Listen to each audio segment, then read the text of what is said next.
जितना झूठ बोलना है बोल लो।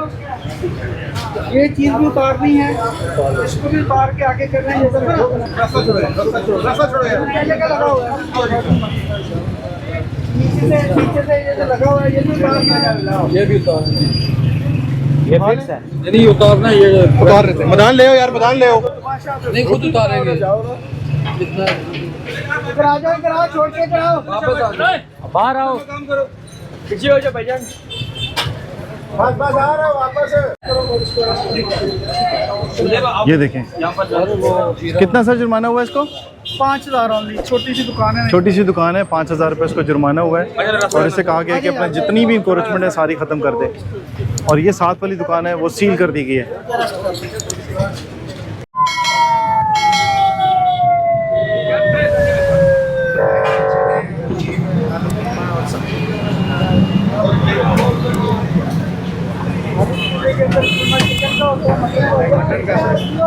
मटन